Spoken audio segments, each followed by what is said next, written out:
আপনাদের দোহাই লাগে, আমাকে ছেড়ে দিন। এক খ্যাক খ্যাক করে হেসে বলে, ছেড়ে তো দেবই সুন্দরী, তার আগে হা হা। আপনাদের পায়ে পড়ি, আমাকে ছেড়ে দিন। আমার গর্ভে সন্তান আছে, আপনারা এত বড় পাপ করবেন না। স্বামী বিদেশ রয়েছে 3 বছর, আর তুই গর্ভবতী হয়ে গেলে কিভাবে? কলঙ্কিনী, বের হয়েছে আমার বাড়ি থেকে। তোকে তো এই বুকে জায়গা দিয়েছিলাম, কিন্তু তুই কিভাবে এমন নষ্টামি করতে পারলি? আমার ছেলে আজকে 3 বছর বিদেশে আছে, আর তুই নিচে পেট পাতিয়ে বসে আছিস। শাশুড়ি সারার গালে চরের উপর চর লাগাতে লাগাতে কথাগুলো বলল, কিন্তু ওর যে উত্তর দেওয়ার ভাষা নেই। কি জবাব দেবে ও? যে মানুষটা তাকে বুকে ঠাঁই দিয়েছিল তার সাথেই তো বেইমানি করা হয়েছে। বল, তোর পেটে এই পাপ কার? আমাদের খেয়ে আমাদের পরে কার পাপ তুই নিজে গর্ভে ধরে রেখেছিস? নাসরিন বেগম সারার চুল ধরে কথাগুলো বলল, তুই বল, কোন জিনিসের অভাব রেখেছি আমি? বল, তুই তুই কি সুখী ছিলি না? জবাব দে আমাকে। এত বড় অন্যায় কিভাবে করলি? নেহা তার মাকে শান্ত করার চেষ্টা করছে, কিন্তু নাসরিন বেগম কোনোভাবেই শান্ত হতে পারছে না। যেই মেয়েকে রাস্তা থেকে তুলে এনে নিজের বাড়িতে আশ্রয় দিয়েছে, কোনো আশ্রিতার পরিচয় না, নিজের ছেলের বউ হিসাবে। কিন্তু এই হতবুদ্ধিটা কি করে বসলো, এটা ভেবেই নাসরিন বেগমের দুঃখ, কষ্ট, ঘৃণা সব একসাথে হচ্ছে। এই কারণেই হয়তো সবাই বলে রাস্তার জিনিস রাস্তায় ফেলে আসাই শ্রেয়। তারা বড় জায়গা পেলেই কি করে, নিজেরাই ঠিক পায় না। সারা নাসরিন বেগমের পা জড়িয়ে ধরে বলল, ও মা, মা, আমি তো অন্যায় করেছি। তুমি যদি আমাকে তাড়িয়ে দাও তাহলে আমি এখন কোথায় যাব? আমার শেষ ঠিকানা যে তুমি। নাসরিন বেগম সারাকে পা থেকে উঠিয়ে দাঁড় করিয়ে আবার ওর গালে 2-4টা চড় লাগায়। তোর মুখখানে দেখলে ঘৃণায় আমার বমি আসছে। তোকে মাফ করব কিভাবে? কলঙ্কিনী, আমার ছেলেটা বিদেশ গিয়েছে কার জন্য? আরে হতভাগী, সে তো তোর জন্যই পাড়ি জমিয়েছে বাইরে, যাতে করে তোদের ভবিষ্যৎ উজ্জ্বল হয়। কিন্তু তুই এ কি করলি? কার পাপ পেটে ধরলি? পাশের বাড়ির মালিহা বলে, কাকিমা, আমি কয়দিন আগে দেখেছি একটা লোক জানালা দিয়ে সারা ভাবির ঘরে প্রবেশ করে। আমি তখন বিষয়টা বুঝতে পারিনি, বা আমার মাথায় এই জিনিসটা কাজই করেনি, কিন্তু এখন বুঝতে পারছি ভাবের পেটের বাচ্চা বাবা হলো সেই লোকটা। নাসরিন বেগম ফোনটা হাতে নিয়ে ছেলের কাছে কল দেয়। আমান কলটা ধরে। মা, তুমি কেমন আছো? প্রেশার কেমন এখন? নাসরিন বেগম ছেলের কথা শুনে হাউমাউ করে কেঁদে ফেলে। কি বলবেন তিনি তার ছেলেকে? তোর বউয়ের পেটে অন্যের সন্তান? এসব ভাবতে ভাবতে নাসরিন বেগমের ব্লাড প্রেশার হাই হয়ে যাচ্ছে। মধ্যবিত্ত পরিবারের ছেলে আমান। উচ্চ মাধ্যমিক পরীক্ষা দিয়েই আর পড়াশোনা করা হয়নি। হয়নি বললে ভুল হবে, আসলে ওর পড়াশোনার প্রতি আগ্রহ একটু কম ছিল। বাবার বেশ কয়েক বিঘা জমি থাকায় চাষবাসের কাজে লেগেছিল, কিন্তু কয়েক বছর পর নতুন আবদার করে বসে মায়ের কাছে সে বিদেশে কাজ করতে যাবে। নাসরিন বেগম বেশ কয়েকবার বারণ করেছিল যে, বিদেশে গিয়ে তুই কি করবি? আমাদের জমি জমা তো আর কম নেই, তুই চাষ কর। না মা, তুমি জানো না আজকে বাইরের দেশে কাজে গেলে কত মূল্য, কত কত টাকা আয় করা যায়। কিন্তু কোনো কিন্তু করো না মা, আমি তো বেশি দিন থাকবো না, মাত্র 5 বছর ওখানে থাকবো, তারপর আবার চলে আসব। এখানে এসে একটা বড়সড় ব্যবসা করব। নাসরিন বেগম শেষমেশ রাজি হয়, কিন্তু একটা শর্ত জুড়ে দেয় যে যাওয়ার আগে বিয়ে করে যেতে হবে। ভাগ্যক্রমে সারার সাথে দেখা হয়। মেয়েটা অনাথ ছিল। নাসরিন বেগমের খুব দয়া হয় ওকে দেখে। দ্বিতীয় কিছু চিন্তা না করেই ছেলের বউ করে ফেলে সারাকে। সারা যেমন মিষ্টি মেয়ে তেমন তার ব্যবহার, কিন্তু এ কি করে ফেলল? নাসরিন বেগম ফোন কানে ধরে এসব ভেবেই যাচ্ছে। ওপাশ থেকে ছেলেটা কথা বলেই যাচ্ছে, সেটা তার খেয়ালের বাইরে চলে গেছে। হঠাৎ মনে হলো ছেলে কিছু বলছে। মা, তুমি কাঁদছো কেন? কি হয়েছে তোমার? বাড়িতে কি কেউ নেই? আমাকে বলো কি হয়েছে? সবাই ঠিক আছে তো? বাবা ঠিক আছে তো? নাসরিন বেগম আঁচল দিয়ে নিজের মুখ চেপে রেখেছে। কান্নাটা থামানোর বৃথা চেষ্টা চালিয়ে যাচ্ছে, কিন্তু কোনোভাবেই কান্না বন্ধ করতে পারছে না। বাবারে, আমাকে মাফ করে দিস, আমাকে মাফ করে দিস। আমি মা হয়ে তোকে বিপদের মুখে ফেলে দিয়েছি। কোনো বিপদে ফেলেছ মা? বিদেশে তো আমি নিজ ইচ্ছায় এসেছি, তাছাড়া আমি তো সুখেই আছি। বিপদ কিসের? তোকে বিয়ে দিয়ে আমি সর্বনাশ ডেকে এনেছি। এই বাড়িতে কাল নাগিনীর আশ্রয় দিয়েছি। যাকে বৌমা কম মেয়ে বেশি ভেবেছি, সে আজকে অন্যের পাপ বয়ে বেড়াচ্ছে। এই কষ্ট আমি কোথায় রাখবো? তুই আমাকে মাফ করে দে বাবা। মা, হয়েছেটা কি আগে বলবে তো? তোর বউ নতুন মরদ ধরেছে, তার পেটে এখন অন্যের বাচ্চা। মায়ের কথা শুনে আমান চুপ হয়ে গেল। এই কথার কোনো উত্তর যে তার কাছে নেই। নাসরিন বেগম আবার বললেন, চুপ করে আছিস কেন? কিছু তো বল। এই পাপিনিকে আমি কি করব বল? ইচ্ছে তো করছে ওকে জ্যান্ত পুঁতে ফেলে মাটিতে। মা মা মা কি হয়েছে তোমার? কথা বলছো না কেন মা? নাসরিন বেগম ছেলের সাথে কথা বলতে বলতেই অজ্ঞান হয়ে যায়। সারা তাড়াতাড়ি করে নাসরিন বেগমের কাছে গিয়ে মাথাটা কোলে তুলে নেয় আর বলে, মা, কি হয়েছে তোমার? মা, তুমি আমাকে কলঙ্কিনী বলো, অন্য কিছু থাকলে সেটাও বলো, আমার সাথে আরো খারাপ ব্যবহার করো, কিন্তু আমাকে দূরে সরিয়ে দিও না। কথা বলো মা। নেহা সারাকে ধাক্কা মেরে দিয়ে মায়ের মাথাটা নিজের কোলের উপরে নিয়ে বলল, ভাবি, তোমাকে তো বোনের আসনে বসিয়েছিলাম, কিন্তু তুমি এটা কি করলে? ভাইয়ার ভালোবাসা, আমাদের বিশ্বাস, সবকিছু চূর্ণ বিচূর্ণ কিভাবে করে দিতে পারলে? তোমার ওই মুখ দেখলেও আমার ঘৃণা হচ্ছে, জাস্ট ঘৃণা হচ্ছে। সারা কাঁদতে কাঁদতে বলল, নেহা এমন বলো না, আমার শুরুও তোমরা আর শেষও তোমরা। ও, শুরু আমরা আর শেষটাও আমরা? মাঝখান দিয়ে তুমি অন্য কারো, তার শয্যাসাথী? আমার কি ইচ্ছা করছে জানো তো? তোমাকে কেটে টুকরো টুকরো করে কুকুরকে খাইয়ে দিতে ইচ্ছা করছে। নেহা, তোমার ওই পাপী মুখে আমার নামটা নিও না দয়া করে। তোমার মুখে নিজের নামটা শুনলে আমার সারা দেহ গুলিয়ে উঠছে। আমি কি এতটাই পাপিষ্ঠ? তুমি কতটা পাপিষ্ঠা সেটা জানো না? তুমি কি বুঝতে পারছো না কতটা পাপিষ্ঠা তুমি? নেহা বোন আমার, আমার কথাটা একটু শোনো, মাকে একটু ধরতে দাও। সারা হাউমাউ করে কাঁদতে লাগলো। এমন ভুলও কিভাবে করে ফেললো নিজেই বুঝতে পারছে না। এই সমাজে সে এখন স্বীকৃতিপ্রাপ্ত কলঙ্কিনী। না না, তোমার কোনো কথাই শোনা হবে না।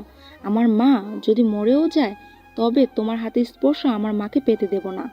তোমাকে হাত জোর করে বলছি, তোমার ওই পাপিষ্ঠ মন, পাপিষ্ঠ দেহ নিয়ে এ বাড়ি থেকে বের হয়ে যাও। আজ মাকে তুমি না হয় অজ্ঞান দেখছো, কালকে আমাকে তুমি গলায় দড়ি দিতে দেখতেও পারো। তোমার মতো কলঙ্কিনী মেয়ের সাথে একই ছাদের নিচে আমার পক্ষে থাকা সম্ভব না। নেহা কাঁদতে কাঁদতে কথা বলার অবস্থাতে নেই, তবুও কষ্ট করে বলল, না না, আমার মতো পাপিষ্ঠ কলঙ্কিনীর কারণে তুমি কেন আত্মহত্যা করবে? তার চেয়ে আমি বরং এই বাড়ি ছেড়ে চলে যাচ্ছি। তুমি ঠিকই তো বলেছ, নষ্টা একটা মেয়েকে নিয়ে এক বাড়ি এক ছাদের নিচে আসলেই থাকা যায় না। আমি বাড়ি থেকেই চলে যাচ্ছি, আর কখনো আসবো না। আমার মতো কলঙ্কিনীকে নিয়ে আর কোনো কথা শোনা লাগবে না তোমাদের। নাসরিন বেগমের মাথা নেহার কোলে, আর সারা ঠিক তারই পাশে বসে আছে। সারার শেষ কয়েকটা কথা নেহার একেবারেই সহ্য হয় না। ওর যেন মনে হয় সারা ওকে ইমোশনাল ব্ল্যাকমেইল করার চেষ্টা করছে। তাই রাগে রাগে সারা গালে কয়েকটা চর বসিয়ে দেয়। বয়সে ছোট একটা মেয়ের হাতে সারা চর খেয়ে একটু অবাক হলো না সারা, কারণ এটাই যে ওর প্রাপ্য ছিল। পাপের ফল ভোগ করাই লাগবে। নেহার প্রতিবেশী দু একজনের সাহায্য নিয়ে নাসরিন বেগমকে খাটের ওপর শুইয়ে দেয়। সারা এখনো চুপ করে বসে আছে একই জায়গাতে, শূন্য দৃষ্টি নিক্ষেপ করে আছে। চোখ দুটো যেন কোনো ঝর্ণার ধারা হয়ে গেছে। আমার নামই নেই। আজকে এই বাড়িতে শেষ দিন সারার, ভাবতেই বুকের ভেতর মোচড় দিয়ে উঠছে। যে মানুষটা সারাকে সম্মানের সাথে ঘরে তুলেছিল তিনিই আজকে ছি ছি করে বিদায় করে দিচ্ছেন। নিয়তি বড়ই অদ্ভুত, কখন কার সাথ দেয়, কার সাথে বেইমানি করে কেউ জানে না। আজকে নিয়তির কাছে পরাজিত হয়ে গেছে সারা। পাপের ফল ভোগ করতেই হবে। নিজের সমস্ত কাপড় চোপড় গোছগাছ করে অন্তিম বিদায়ের জন্য নাসরিন বেগম আর নেহার কাছে গেল। নেহা, আমি চলে যাচ্ছি, ভালো থেকো। মাকে ভালো করে দেখে রেখো। মা যেন কোনো চিন্তা না করে, যেন ভাবে আমি একটা বাষ্পীয় পদার্থ, সময়ের সাথে সাথে আকাশে মিলিয়ে গেছি। নেহার খুব ইচ্ছে করছে প্রিয় ভাবিকে বুকে জড়িয়ে নিতে, কিন্তু অদৃশ্য শক্তির কাছে সে আজকে বাধা পড়ে গেছে। সারার দিকে ভালো দৃষ্টিতে তাকানোর ইচ্ছা থাকলেও মস্তিষ্ক বলে দিচ্ছে ওর নষ্টামে। নেহাকে চুপচাপ থাকতে দেখে সারা বলল, আমাকে একটা বার মাকে ছুঁয়ে দেখতে দেবে না নেহা? নেহা সহজ গলায় বলল, না। সারা শেষবারের মতো নিজের সংসার, নিজের স্বর্গ দেখে বিদায় নিয়ে বাসা থেকে বের হয়ে গেল। হাতে একটা ব্যাগ আছে, তাতে হয়তো কয়েকটা পোশাক। গন্তব্যহীনভাবে হেঁটে চলেছে সারা। কোথায় যাবে, কার কাছে সাহায্য চাইবে, কিছুই বুঝতে পারছে না। আজকে সারার হাঁটার কোনো শেষ হবে না। শুধু আজকে কেন, হয়তো সারা জীবন এমন ছন্ন ছাড়া হয়েই কাটিয়ে দেবে। সন্ধ্যার দিকে সারা মেইন রোডের ধার দিয়ে হেঁটে চলেছে। খুব কষ্ট করে হাঁটছে, কিন্তু দেহ দুর্বল হওয়ার কারণে যখন তখন মাথা ঘুরে পড়ে যেতে পারে। পাশ কাটিয়ে একটা গাড়ি যাওয়ার সময় দাঁড়ালো। আপু, আপনার কি কোনো হেল্প লাগবে? না, আমি ঠিক আছি। আমানের বাড়িতে রাত 8টার দিকে নাসরিন বেগম কিছুটা সুস্থতা অনুভব করছে। নেহা থালা হাত থেকে ভাত আর ডাল নিয়ে মাকে নিজ হাতে খাইয়ে দিচ্ছে। নাসরিন বেগম খাবার মুখে নিতে গিয়েও নিতে পারল না, আবার সেই কান্না শুরু করে দিল। নেহা মা, বলতো ওকে কিসের অভাবে রেখেছিলাম? ও এটা কি করলো? আমাদের বিশ্বাসকে নিয়ে এভাবে খেলা করতে পারলো কিভাবে? মা, যে গেছে তার চিন্তা বাদ দাও, তুমি খেয়ে নাও তো। নেহা, সারা এখন কোথায় আছে? ওর কোনো খোঁজ পেয়েছিস? মা, ওই কলঙ্কিনী বিদায় হয়েছে, ভালোই হয়েছে। ও জাহান্নামে যাক, তুমি ওর জন্য চিন্তা কেন করছো? নেহা নাসরিন বেগম কথা বলছিল, এমন সময় পাশের বাড়ির কণিকা নেহাদের বাড়িতে এসে বলল, নেহা আপু, টিভিতে দেখো কি খবর হচ্ছে, চমকে যাবে তুমি। নেহা টিভি অন করার সাথে সাথেই সত্যিই চমকে উঠল, কারণ খবরে বলছে সারা নামের একজন মেয়ে আর 3টে পুরুষকে অনৈতিক কাজের জন্য গ্রেফতার করেছে পুলিশ। নেহা খপ করে টিভিটা বন্ধ করে দেয়। ছি, শেষমেশ ওই পাপিস্টার খারাপ কাজের জন্য পুলিশ ধরলো। ছি। রাগের পেছনে সারার জন্য নেহার মনে যেই ভালোবাসাটা ছিল সেটা এক নিমেষেই শেষ হয়ে গেল। হ্যাঁ সত্যি, খবরে দেখানো মেয়েটা নেহার ভাবি সারাই ছিল। সন্ধ্যার দিকে সারা মেন রোডের ধার দিয়ে হেঁটে চলেছে। খুব কষ্ট করে হাঁটছে, কিন্তু দুর্বল দেহ হওয়ার কারণে যখন তখন মাথা ঘুরে পড়ে যেতে পারে। পাশ কাটিয়ে একটা গাড়ি যাওয়ার সময় দাঁড়ালো। আপু, আপনার কি কোনো হেল্প লাগবে? না, আমি ঠিক আছি। কথাটা বলার সাথে সাথে সারা তার আশেপাশে আরো 2জন মানুষের উপস্থিতি টের পেল। এই লোকগুলো ওই গাড়ির ভেতরেই ছিল।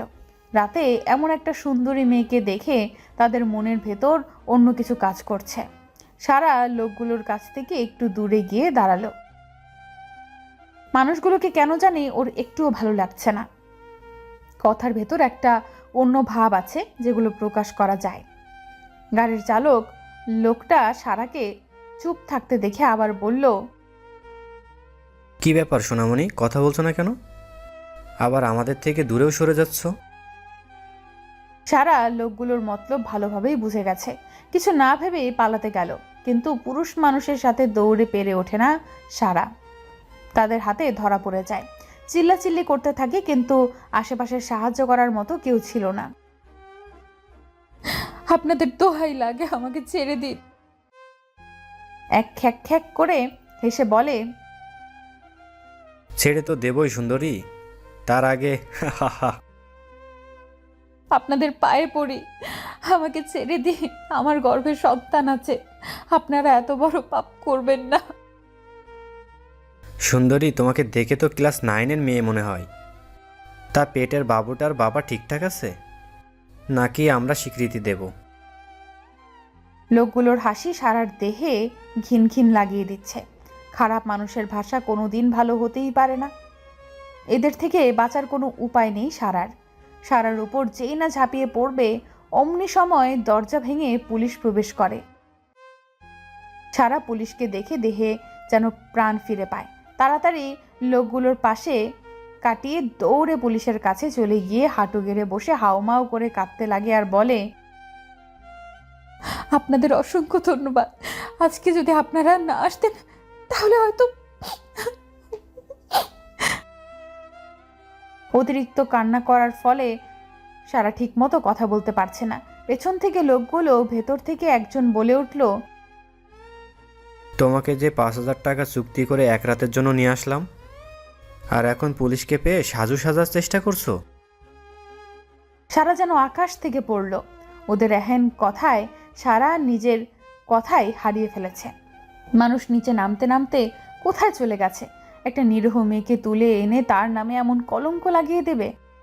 নিরীহই বা কোথায়? সারা তো কলঙ্কিত, আর একটু বেশি কলঙ্ক লাগলো। কিন্তু এই কলঙ্ক কি এখানেই থেমে থাকবে নাকি আরো বাড়তে থাকবে? একজন মেয়ে পুলিশ সারার চুলের মুঠি ধরে। এই পতিতার বাচ্চা, এত ভালো সাজা নাটক কিভাবে করিস? বিশ্বাস করুন, এই লোকগুলো আমাকে তুলে এনেছে, এখন নিজেরা ধরা পড়ে আমাকে মিথ্যা অপবাদ দেওয়ার চেষ্টা করছে। পুলিশ আর কোনো কথাই শোনে না। সারা আর বাকি আসামিদের থানায় নিয়ে চলে যায়। এদিকে এলাকার বড় ইয়াবা ব্যবসায়ীরা পাকড়াও হয়েছে সেটা মিডিয়ার কাছে পৌঁছে যায়। তার সাথে সাথেই থানায় চলে আসে। পুলিশের কাছে সমস্ত ঘটনা শুনে তারা সারাকে বাজারের মেয়ে বলে মিডিয়ার সামনে তুলে ধরে। অনেক মিডিয়ার কাজ শুরু থেকে কিছু না জেনেই মুখের কথা প্রচার করা, যার জন্য সারার গায়ে নতুন কলঙ্কের কালি লেগে গেল। নেহা আর নাসরিন বেগম টিভিতে শুধু বানোয়াট একটা প্রচার দেখে, যেখানে না দোষ আছে সাংবাদিকের, না সারার, আর নাইবা পুলিশদের। ওই মানুষরূপী জানোয়ারগুলোর সব আজ অপবাদের উপর অপবাদ সারার ঘায়ে এসে পড়ল। সবাইকে জেলের ভেতর ঢুকাতে গেলে সারা বারবার আকুতি মিনতি করতে থাকে আর কথা একবার শোনার জন্য। ওসি মিসেস রেহানার সামনে বসে আছে সারা। হ্যাঁ বলো, তুমি কি বলতে চাও? সারার সাথে ঘটে যাওয়া সমস্ত ঘটনা খুলে বলে। তুমি ইচ্ছে মতো বানিয়ে বানিয়ে সবকিছু বলবা আর আমি বোকার মতো মেনে নেব? আমার পেটের সন্তানের কসম খেয়ে বলছি, আমার কোনো অপরাধ নেই, আপনি যাচাই করে দেখতে পারেন। মিসেস রেহানা লকআপের ভেতরে গিয়ে ওই 3 জনকে ভয় দেখায় যে সত্য কথা না বললে ক্রস ফায়ারে দেবে। মৃত্যুর ভয়ে সবাই পায়। তারাও পেয়ে স্বীকার করে যে তারা মেয়েটাকে জোর করে তুলে এনেছে। মিসেস রেহানা যে মানুষটাকে পুলিশের চাকরি জীবনে কোনো দিন মাথা নিচু করেনি, সে আজকে সারার হাত ধরে মাথা নিচু করে বসে আছে।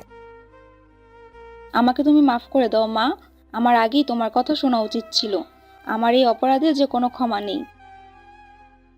আপনি এমন বলবেন না, আপনি যেটা ভালো মনে করেছেন সেটাই হয়েছে। তাছাড়া লোকগুলো সেই সময় যেভাবে মিথ্যা কথাগুলো বলছিল, সেটা বোঝার ক্ষমতায় ছিল না যে সেগুলো মিথ্যা বানোয়াট কথা। কলঙ্ক তো আমার গায়ে লেগেই আছে, আরও একটু লাগলো এই আর কি। তুমি তোমার শাশুড়িকে কেন বলনি আসল সত্যটা? তার যে সত্যটা হজম করার মতো দেহের অবস্থা নেই। যদি বলি তাহলে তিনি মারা যাবে। আমি কি করে তাকে মেরে ফেলি? যেই বুকে আমায় আশ্রয় দিয়েছে, আমি কিভাবে সেই বুকটাকে দুনিয়া থেকে বিদায় করে দেই? থানাতে সারা এবং মিসেস রেহানার কথোপকথন। আমার বাবাকে মাকে এসবের কিছুই জানতাম না। যখন জ্ঞান বুদ্ধি হয়েছে তখন থেকেই নিজেকে অনাথ হিসেবেই জেনেছি। একটা অনাথ আশ্রমে জীবনের 20-21 বছর পার করেছি। আশ্রমটি ছিল আমার মা আশ্রমটিই ছিল আমার বাবা। কিন্তু এলাকার প্রভাবশালী এক লোকের ছেলে নাম শিহাব আমার উপরে কুনজর পড়ে। সে আমাকে আমার মা বাবার কাছে থাকতে দেয় না। সে বারবার আমাকে কুপ্রস্তাব দেওয়ার চেষ্টা করে। আমি অনেকবার পুলিশে কমপ্লেন করেছি এবং আশ্রমের পরিচালককেও বলেছি, কিন্তু ক্ষমতা তাদের হাতে থাকায় আমার কোনো লাভ হয়নি। একদিন রাতে আমার ঘরে বসে বসে কবিতা লিখছিলাম। হঠাৎ দিয়া নামের একটা মেয়ে এসে বলে, সারা আপু, তুমি এখনই পালিয়ে যাও, বিপদ আসছে। মেয়েটার বয়স ছিল 8 থেকে 9 বছর। পাতার গালটা একটু টেনে দিয়ে আদর করে বললাম, আমার আবার কিসের বিপদ? জানো সারা আপু, আমি যখন বাথরুমের দিকে যাচ্ছিলাম তখন অফিস রুম থেকে কিছু মানুষের ফিসফিসানি শুনতে পাই। তো এই রাতে অফিস রুমে তো কেউ থাকে না, তাই আমি দরজায় কান পেতে শোনার চেষ্টা করি। তাদের মধ্যে কেউ একজন বলে, সারা মেয়েটার খুব সাহস হয়েছে, ওকে রেপ করে মেরে পুঁতে ফেলবো। জানো আপু, কথাটা শুনে আমি খুব ভয় পেয়েছি, তাই বাথরুমে না গিয়ে তোমার এখানে কথাটা বলতে চলে এসেছি। দিয়ার কথাটা শুনে আমার বুকটা কেঁপে ওঠে। যেখানে এত বছর ভালোবাসার সাথে বেড়ে উঠেছি, আজ সেই জায়গা আমার থাকবে না। নিষ্ঠুর দুনিয়ায় সব কষ্ট যেন আমার উপর লেগেই আছে। দিয়া মেয়েটা জিজ্ঞেস করে, আচ্ছা সারাপু, রেপ জিনিসটা কি? আর সেটা করলে মেরে ফেলবে কেন? ছোট মেয়েটাকে এই বিষয়টা বোঝানোর মতো কন্ডিশন ছিল না। আমার হাত পা থরথর করে কাঁপছিল, কিছুই মুখ দিয়ে বের হচ্ছিল না। শেষমেশ মেয়েটাই বলল, তুমি তাড়াতাড়ি পালিয়ে যাও, না হলে ওরা তোমাকে মেরে ফেলবে। মাথায় তখন একটা জিনিসই কাজ করছিল, আর সেটা হলো বাঁচতে হবে। তখনই নিজের জামা কাপড় নিয়ে জীবনের মতো আশ্রম থেকে পালিয়ে বের হয়ে যাই। রাতের বেলায় যাব কি করব কিছুই বুঝতে পারছিলাম না। হঠাৎ মনে পড়ে একটা পরিচিত বান্ধবী আছে, তাই সেই রাতে তার কাছে চলে যাই। সকালবেলা আমি সেখান থেকে পালিয়ে আসি।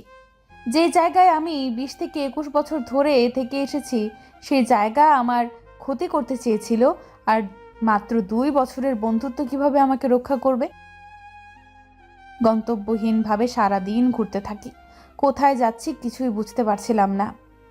ক্ষুধার তাড়নায় এক পা ফেললে সেটা তোলার ক্ষমতা ছিল না। কি করব, কোথায় যাব, এই ভেবে আমার পৃথিবী ভেঙে কান্না আসছিল। তুমি আমাকে কোন পরীক্ষায় ফেললে? এই পরীক্ষায় পাশ করব কিভাবে? টিকে থাকবো কিভাবে? নাকি আমার জীবনের অন্তিম মুহূর্ত চলে এসেছে? হাঁটতে হাঁটতে হঠাৎ মাথা ঘুরে পড়ে যাই। যখন চোখ খুলি তখন নিজেকে হসপিটালে আবিষ্কার করি। একজন মহিলা পাশে বসে হাত পাখা দিয়ে আমাকে বাতাস করছিল। তিনি আমাকে জানান যে তার ছেলে পাশের শহর থেকে ফেরার সময় রাস্তার মাঝে আমাকে পড়ে থাকতে দেখে। কেউ সাহায্যের হাত বাড়িয়ে দেয় না, তাই সে নিজেই আমাকে এই হসপিটালে ভর্তি করে। তারপর ওনাকে খবর দেয় আমার সেবা যত্ন করার জন্য। মহিলাটি আমার কাছে আমার ঠিকানা জিজ্ঞাসা করে, কিন্তু এতিমের যে একটাই ঠিকানা, খোলা আকাশ। আমি আমার সাথে ঘটে যাওয়া সব ঘটনা ওনাকে বলি। আমার কথা শুনে আমার উপরে খুব মায়া হওয়ার কারণে আমাকে ফেলে যায়নি, তার বাড়িতে স্থান দিয়েছিল, তাও একজন আশ্রিতার জায়গায় নয়, তার পুত্রবধূ করে। ভেবেছিলাম আল্লাহর দেওয়া পরীক্ষায় হয়তো আমি পাশ করেছি, বাকি জীবনটা হয়তো প্রিয় মানুষটার সাথে সুখে কাটিয়ে দেব। কিন্তু হায়, হতভাগী সারা জীবন কষ্টই পেয়ে থাকে। তার জীবনে সুখ বলতে কিছুই নেই, শুধু স্বপ্নই সুখ পাবে, বাস্তবে শুধু দুঃখ আর দুঃখ।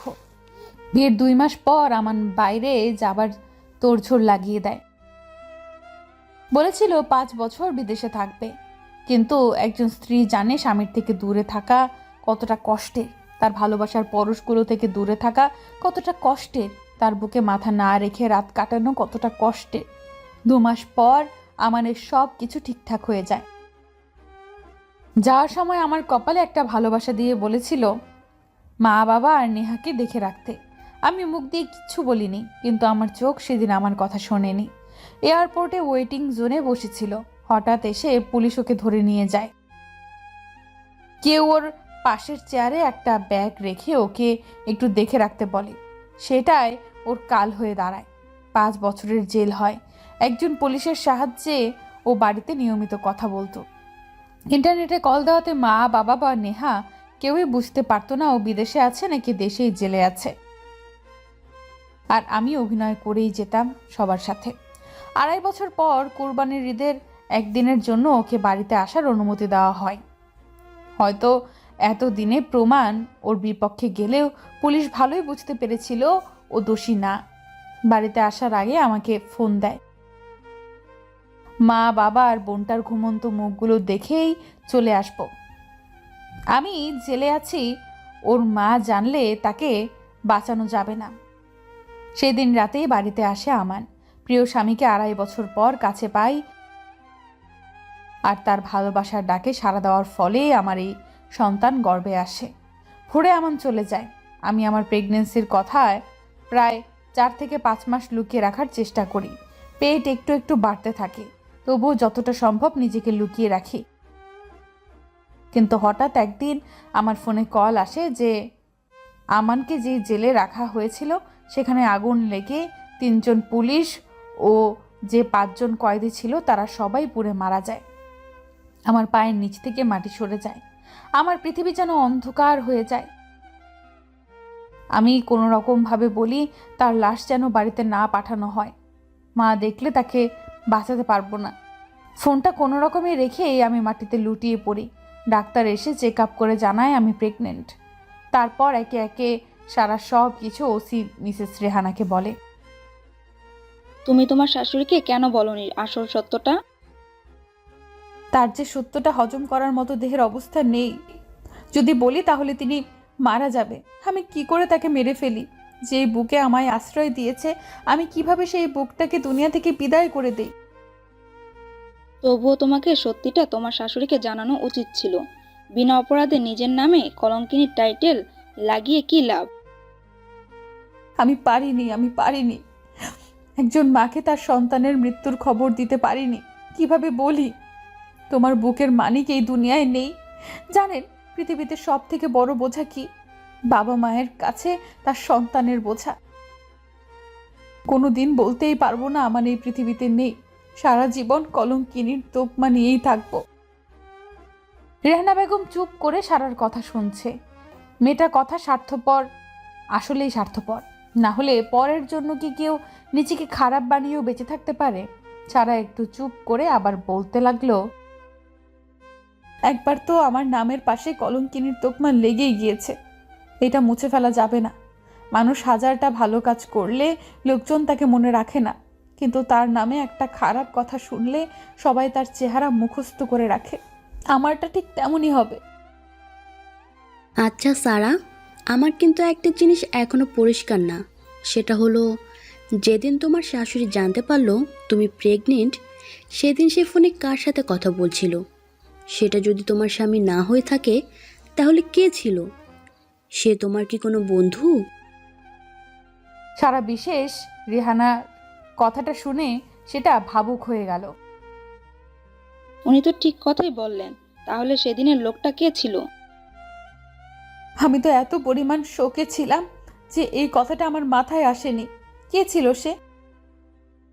তারপর সারা কিছুটা ভেবে নিজেই বলল, এমনও তো হতে পারে যে আমান যে পুলিশের ফোন ব্যবহার করত সেই পুলিশটাই কণ্ঠ বদলিয়ে মায়ের সাথে কথা বলেছিল।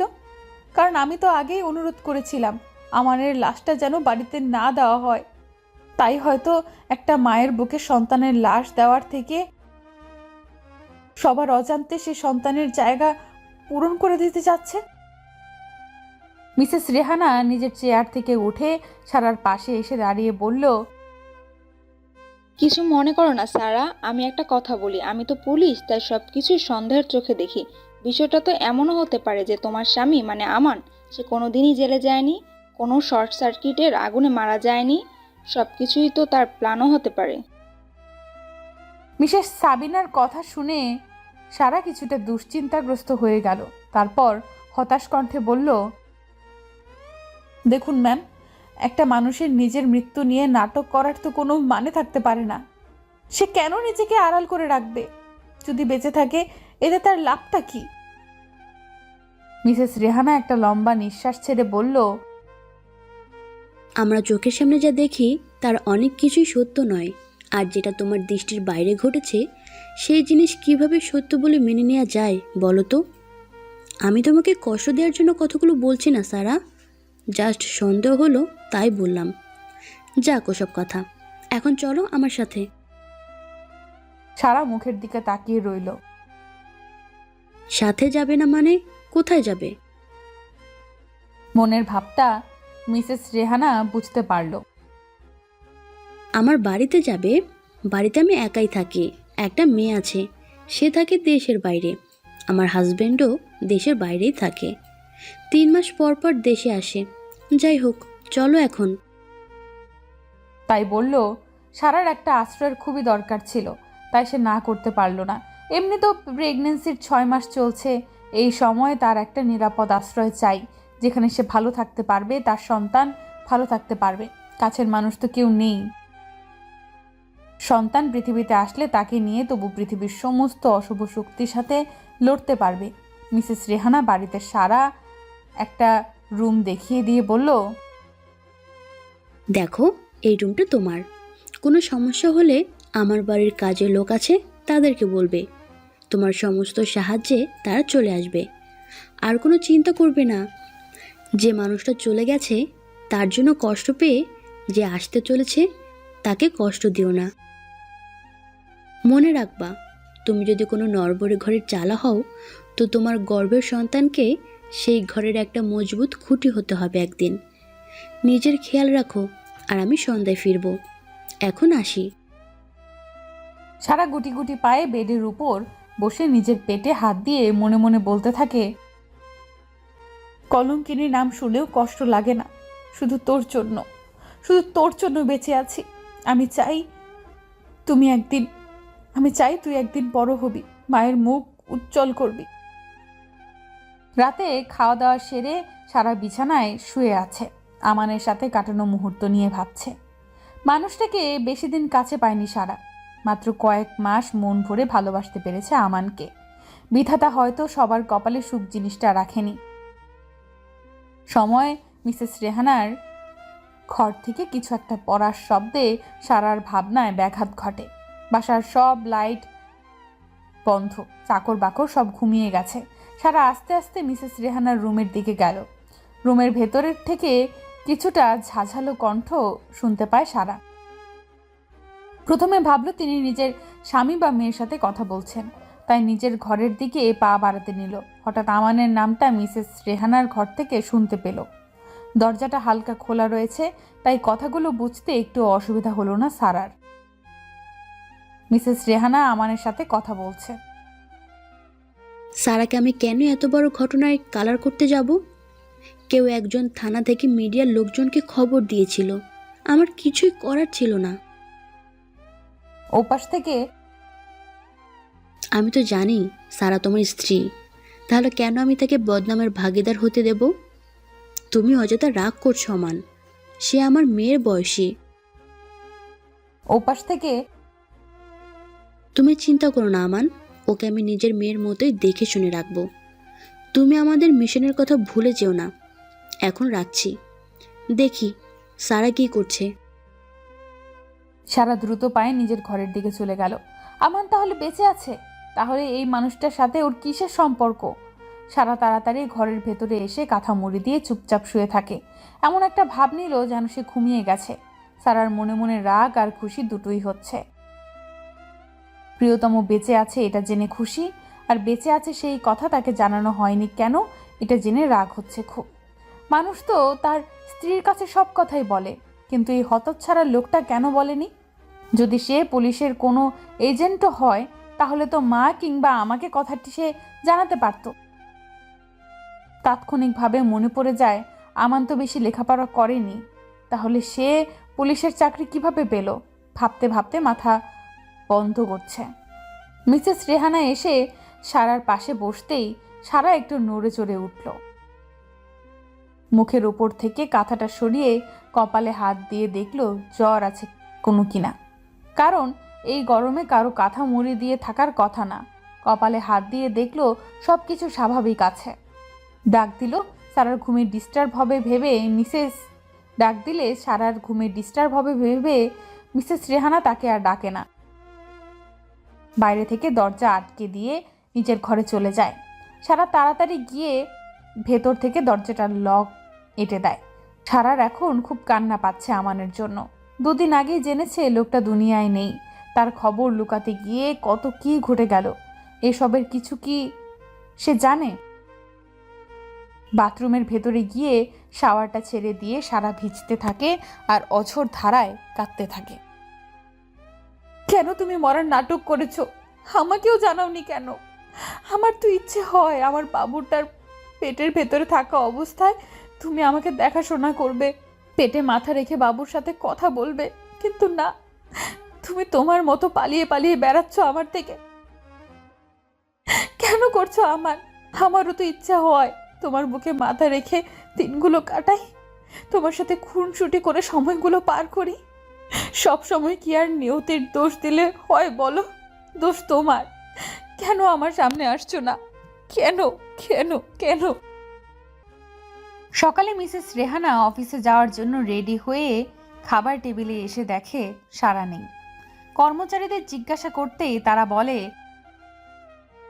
সকাল থেকে তিনি এখনো ঘর থেকেই বের হননি। মিসেস রেহানা সারার ঘরের দরজায় টোকা মেরে ডাক দেয়, কিন্তু কোনো সাড়া শব্দ পায় না। ঘুমিয়ে থাকলেও ঘুম ভেঙে যাওয়ার কথা। মনের ভেতর একটু সন্দেহ হলো, তাই নিজের ঘরের আলমারি থেকে চাবিটা এনে সারার ঘরের দরজাটা খোলে। কিন্তু দরজা খুলে সারাকে ঘরের বিছানা বা ব্যালকনি কোথাও দেখতে পায় না। বাথরুম থেকে কুলকুল করে পানি পড়ার শব্দ কানে আসে। মিসেস রেহানা ভাবে সারা হয়তো গোসল করছে, তাই কিছুক্ষণ অপেক্ষা করে। 10 মিনিট 20 মিনিট এভাবে 1 ঘন্টা পার হয়ে যায়। এদিকে ডিউটিতে যাওয়ার টাইম হয়ে গেছে, এখন বের হতেই হবে। তাই মিসেস রেহানা বাথরুমের দরজায় নক করতে থাকে, কিন্তু আগের মতোই কোনো সাড়া শব্দ পায় না, পানি পড়ার শব্দ ব্যতীত। এবার ওনার মনের ভেতর খচখচ করতে থাকে, সারার কোনো বিপদ হলো না তো? সারার কিছু হয়ে গেলে আমানকে কি জবাব দেবে? একজন কর্মচারীকে ডেকে বাথরুমের দরজা ভেঙে দেখে সারা ফ্লোরে পড়ে আছে আর শাওয়ার চলেই যাচ্ছে। মিসেস রেহানা দ্রুত শাওয়ার বন্ধ করে সারাকে তোলার চেষ্টা করে। সারার গায়ে হাত দিয়ে আটকে ওঠে রেহানা। বরফের মতো ঠান্ডা হয়ে গেছে, দেহে যেন কোনো রকমের প্রাণ পাখিটা আছে, একটু এদিক সেদিক হলেই উড়ে যাবে। দ্রুত সারাকে নিয়ে হসপিটালে রওনা দেয় মিসেস রেহানা। সারা চোখ খুলেই সামনে আমানকে দেখতে পায়। স্যালাইনের সুচ বাম হাতে দিয়ে টান দিয়ে বের করে দৌড়ে গিয়ে আমানের বুকে ঝাঁপিয়ে পড়ে হু হু করে কেঁদে ওঠে। আমান 2 হাতের আঁচলায় সারার মুখটা ধরে কপালে একটা চুমু এঁকে দিয়ে বলে, আমি চলে এসেছি সারা, আর কিচ্ছু হবে না তোমার। জীবন চলে গেলেও কিছু হতে দেব না। সারাকে বেডে শুইয়ে দিয়ে ডক্টরকে ইশারা করে স্যালাইনটা আবার লাগিয়ে দিতে। এমনিতেই কিছুক্ষণ হলো সারার জ্ঞান ফিরেছে, তার উপরে আমানকে দেখে নিজের কান্না কোনোভাবেই থামাতে পারছে না। সারা রাতের কান্না, এখনকার কান্না, সব মিলিয়ে সারার অবস্থা নাজেহাল। আমান সারাকে শুইয়ে দিয়ে একটু উঠতে নিলে দেখে 1 হাত দিয়ে সারা তার শার্ট ধরেছে, তাই উঠতে গিয়েও আবার সারার পাশে বসে পড়ল। কোথায় যাচ্ছ তুমি? তোমাকে আমি আর কোথাও যেতে দেব না। আমার জীবন যতদিন আছে ততদিন আমার চোখের সামনে থাকবে। আমি মরে গেলে। আমান হাত দিয়ে সারার মুখ চেপে ধরে। এই জীবনে শুধু তোমার জন্যই সব সারা, তুমি না থাকলে আমান কিছুই না। খবরদার, আর মরে যাওয়ার কথা বললে কিন্তু আমি এবার সত্যি সত্যি মারা যাব। আমানের কথা শুনে সারা ফুপিয়ে ওঠে। আমান বুঝতে পারে সে ভুল কিছু বলে ফেলেছে, তাই 1000 বার সরি বলল। তোমার জন্য আমার কত কথা শোনা লেগেছে সবার কাছে। আমার ছোট নেহা, তার কাছে চড় খাওয়া লেগেছে। কত কষ্ট হয় জানো? সারা, তুমি হাইপার হইও না, সব ঠিক হয়ে যাবে। আমি তো চলে এসেছি, আর কোনো অপবাদ তোমার থাকবে না। সেদিনই হসপিটাল থেকে রিলিজ নিয়ে সারাকে নিয়ে বাড়ির উদ্দেশ্যে রওনা দেয় আমান। যদিও এত তাড়াতাড়ি এসব করার ইচ্ছা ছিল না আমানের, কিন্তু মিসেস রেহানা বলল যে ওকে আর এত কষ্ট দেওয়া ঠিক হচ্ছে না। তাই সব কিছু এত তাড়াতাড়ি গাড়ি থেকে নেমে আমান সারাকে বলল, একটু অপেক্ষা করো, আমি আসছি। এই রাতে এমন শুনশান জায়গায় আমান কোথায় যাবে? তাই সারার পিছু নিল। আমান 3জন লোককে টাকার একটা বান্ডিল দিল। এরা তো সেই 3জন যারা গত পরশু আমাকে তুলে নিয়ে গিয়েছিল। এরা তো আমার সাথে, আমার নিজেই তাহলে এসব করেছে। এটা করে ওর লাভ কি ছিল? কি হচ্ছে এসব আমার সাথে? দ্রুত ওখান থেকে চলে এসে গাড়িতে বসে পড়ে সারা। এখন আমি চুপচাপ থাকবো? আমাদের এসব করার পেছনের রহস্য আমার জানতেই হবে। গাড়িতে চুপচাপ বসে আছে সারা। একটু ভয় ভয় করছে তার। ভয় করারই কথা, কারণ আমানের এদিকে পুলিশের সাথে সম্পর্ক, অন্যদিকে এই খারাপ লোকগুলোর সাথেও সম্পর্ক। যেন একটা গোলক ধাঁধার ভিতর আটকে গেছে সারা, যার ভেতর থেকে বের হতে চাচ্ছে, কিন্তু সেটা সারাকে বের হতে দিচ্ছে না। আমান এসে সারার পাশে বসে পড়ল। আমানকে দেখে সারা যেন কুকড়ে যাওয়ার চেষ্টা করছে। আমান সারাকে নিজের কাছে টেনে বলল, কি হয়েছে তোমার? এমন কেন করছো? মনে হচ্ছে কোনো ভূত দেখেছো, তাই ভয় পাচ্ছ। সারা অবাক চোখে আমানের মুখের দিকে তাকিয়ে আছে। মনে মনে বলছে, তুমি কি আমান? তুমি ভালো নাকি খারাপ? ভালো খারাপ দুটোর মাঝে ঝুলে আছো। আমি যে তোমাকে চিনতে পারছি না। আমান সারার চুপ করে থাকা দেখে তার মাথাটা বুকে নিয়ে বলল, কি হয়েছে, কথা কেন বলছো না?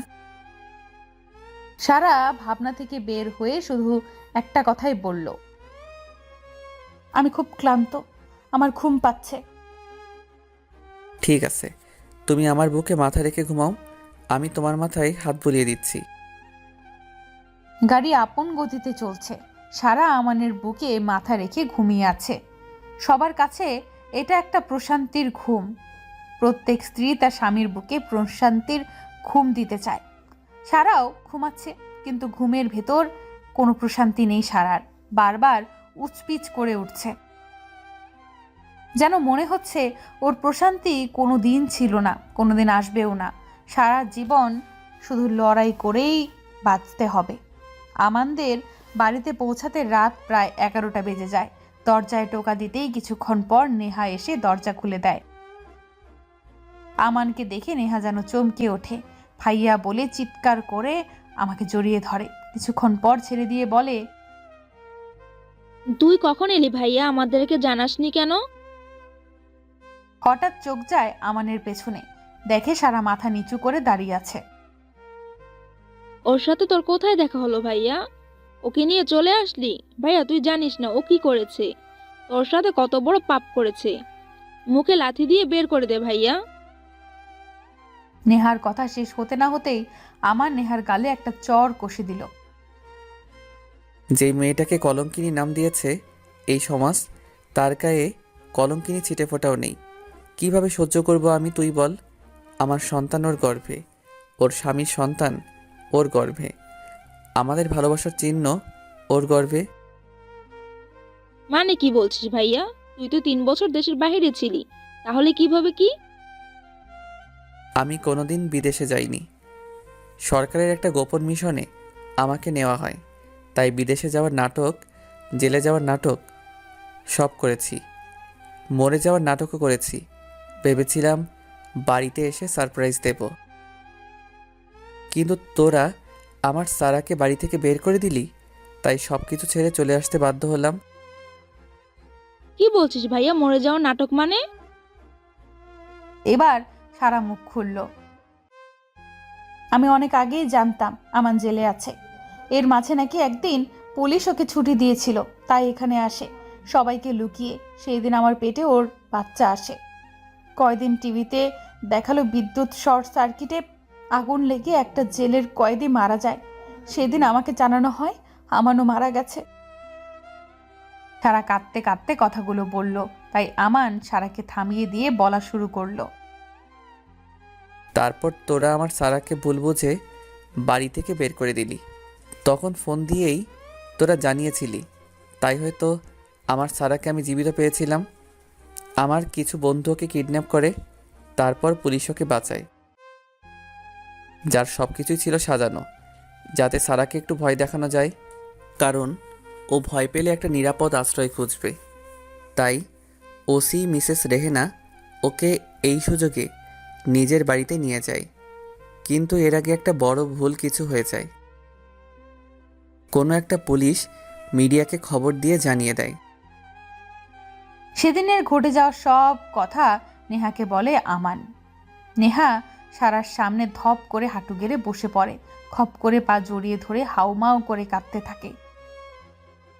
ভাবি, আমি কোন মুখে তোমার কাছে মাপ চাইবো জানি না, কিন্তু নির্লজ্জের মতো বলছি আমাকে মাফ করে দাও। এই হাত দিয়ে আমি তোমাকে চড় মেরেছি। আমি তোমার কোনো কথায় বিশ্বাস করিনি। সারা নেহাকে উঠিয়ে বলে, তোমার কোনো দোষ নেই নেহা, তোমার জায়গায় আমি হলেও এমনই করতাম, কারণ সত্যটা তুমি জানতে না। নাসরিন বেগম ঘর থেকে বের হয়ে ছেলেকে দেখে খুব আশ্চর্য হলো, খবর না দিয়ে চলে আসলো এটা ভেবে। সারার দিকে চোখ পড়তেই তেড়ে গেল ওর সামনে। নেহা মায়ের এমন আচরণ দেখে সারাকে আগলে দাঁড়ালো। মা, এত বড় অন্যায় আর করো না। কিসের অন্যায়? এই কলঙ্কনিকে তুই কোথায় পেলি আমান? মা, দয়া করে চুপ করো, আমার কথাগুলো শোনো আগে। নেহা একে একে মাকে সব কথা জানালো। নাসরিন বেগম আমানের সামনে গিয়ে ঠাটি একটা চট দিয়ে বলে, তোর কারণে ফুলের মতো মেয়েটাকে আমি কি না কি বলেছি। ছি, ঘৃণায় আমার গা জ্বলে যাচ্ছে, মন বলছে মরে যায়। সারা মায়ের হাতটা ধরে, মা সবকিছু ভুলে যান, আপনাদের কাছে চলে এসেছি তো আর কোনো কষ্ট থাকবে না, আমি সব ভুলে গেছি, আপনিও সবকিছু ভুলে যান। সারাকে বুকে টেনে নিয়ে নাসরিন বেগম সারার কপালে চুমু এঁকে দিয়ে বলে, আমিও সব ভুলতে চাই, আমার সারা আমান নেহাকে নিয়ে ভালো থাকতে চাই। সারা আমানের দিন খুব ভালোই কাটছিল, সারাদিন সারার খেয়াল রাখে আমান। কয়েক মাস পর সারা একটা ফুটফুটে মেয়ের জন্ম দেয়। আমান আর সারার নামের সাথে মিল রেখে আয়রা নাম রাখা হয় মেয়ের। আমানের আ আর সারার রা। কয়েকদিন পর সারা মেয়েকে খাওয়াচ্ছিল। আমান বাইরে যাওয়ার সময় মেয়ে আর মেয়ের মায়ের কপালে চুমু দিয়ে বলল, একটু বাইরে যাচ্ছি, বিকালে ফিরবো। আচ্ছা, নিজের খেয়াল রেখো। আমান বাইরে গেলে সারা কোনো দিন আল্লাহ হাফেজ বলে না, বলে তাড়াতাড়ি ফিরে এসো, এখন এসব ভাবার টাইম নেই আমানের। তাই বাড়ি থেকে বেরিয়ে যায়। সারা নিজের মেয়েকে বলে, আমার যুদ্ধ আবার শুরু হবে মা, তুই কি আমার সাথে থাকবি? দুধের বাচ্চা মায়ের কোনো কথাই বুঝতে পারে না, খিলখিল করে হাসতে থাকে শুধু। বিকেলে নানা বাড়িতে এসে দেখে নাসরিন বেগম মাথায় হাত দিয়ে বসে আছে, নেহার হাতে একটা কাগজ। সারা বাড়িতে কোথাও সারা নেই। আমার নেহাকে জিজ্ঞাসা করে, সারা কোথায়? নেহা আমানের হাতে কাগজটা দেয়। প্রিয় আমান, আদৌ প্রিয় আছো নাকি আল্লাহই ভালো জানে। ভেবেছিলাম তুমি পুলিশের লোক, কিন্তু না, তুমি তো একটা চোরা কারবারির লোক, তার সাথে মিসেস রেহানাও জড়িত। সব প্রমাণ আমার কাছে আছে, সেগুলো আমি কমিশনারের কাছে দিয়ে তারপর চলে যাব আমার আয়রাকে নিয়ে। ভাবছো আমি জানলাম কিভাবে? তুমি বাড়িতে আসার পর থেকে একটা ঘর তো তালা বন্ধ করে রাখতে, আমি কয়েকদিন আগে ওই ঘরের তালা খুলে ঢুকেছিলাম। চাবিটা তুমি হয়তো ভুলে বাড়িতে ফেলে গিয়েছিলে। সেখানে কিছু বক্স দেখতে পাই, সেগুলো খুলে দেখি তাতে অনেক বেআইনি অস্ত্র দেখতে পাই। একটা ফোন পাই, তাতে কিছু অডিও রেকর্ড পাই আমি, যেগুলো শুনে বোঝাই যাচ্ছিল তুমি পুলিশের লোক নও, তাদের শত্রু। আর মিসেস রেহানা তোমার সাহায্যকারী, যে পুলিশের পোশাক পরেও তাদের সাথে বেইমানি করে যাচ্ছে। যাই হোক, আমার মেয়েকে আমি একা মানুষ করতে চাই। এই চিঠি যতক্ষণে পেয়েছো ততক্ষণে আমি এলাকা ছেড়ে অনেক দূরে চলে এসেছি। আমি চাই না তোমার ছোঁয়া পড়ুক আমার নিষ্পাপ মেয়ের উপর। ভালো থেকো, আল্লাহ হাফেজ। আবারও ইতি কলঙ্কিনী। বাসের সিটে বসে আছে সারা, মেয়েটা কোলেই ঘুমিয়ে আছে। সারা ঘুমন্ত মেয়ের সাথে কথা বলছে। তোকে আমি পাপ মুক্ত রাখতে চেয়েছি মা, তুই যেন আমার উপর রাগ করিস না। তোর বাবাটা ভালো না, তুই থাকবি তো আমার সাথে? মেয়েটা ছোট ছোট হাত দিয়ে মায়ের হাতের একটা আঙুল ধরে চোখ পিট করে তাকাচ্ছে আর মুচকি হাসছে মায়ের দিকে তাকিয়ে, যেন বলছে, মা, আমি তোমার সাথে সব সময় থাকবো, হারিয়ে যাব না কোনো দিন। গল্পটা কেমন হলো অবশ্যই কমেন্ট করে জানাবেন। নিয়মিত গল্প শুনতে আমাদের চ্যানেলটি সাবস্ক্রাইব করে বেল বাটনে ক্লিক করুন। ধন্যবাদ।